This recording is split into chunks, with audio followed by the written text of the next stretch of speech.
mga isyung panlipunan ang pangunahing mga kadahilanan na pumipigil sa paglago ng isang bansa. Ito ay isang aspeto ng lipunan na pinag-aalala ng mga tao at nais itong baguhin. Marami sa ating mga Pilipino ang nais magkaroon ng masaganang buhay, makakain ng 3 beses man lang sa isang araw, magkaroon ng maayos na tirahan at higit sa lahat ay makapag-aral sa malaking pamantasan. Ngunit dahil sa kahirapan, maraming mga Pilipino ang hindi nabigyan ng pagkakataon na maranasan ang magandang buhay na kanilang ninanais. Ang kahirapan ay nangangailangan ng higit pa sa kakulangan ng kita at mga produktibong mapagkukunan upang matiyak ang napapanatiling kabuhayan.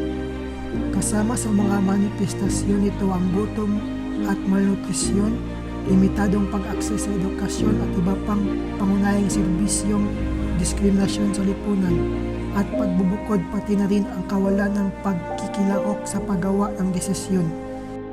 Ang isang sanhi ng kahirapan ay ang hindi pagkapantay-pantay ng ekonomiya.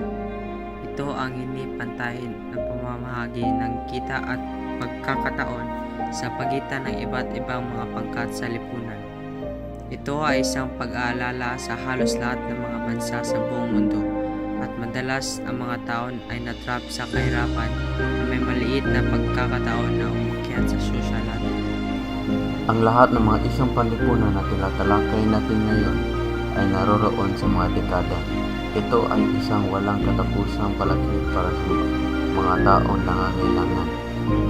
Bilang isang kabataan, mahalagang kilalanin ang mga pagkikibaka ng mga tao at magbigay ng kontribusyon sa paglutas sa problema nito.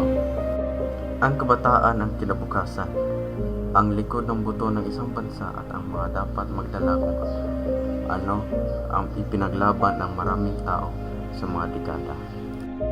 Maraming mga kadahilanan na maaaring makatulong na mabawasan ang kahirapan, tulad ng pagbuo ng mga sektor ng kalusugan at edukasyon sa mga umuunlad na bansa.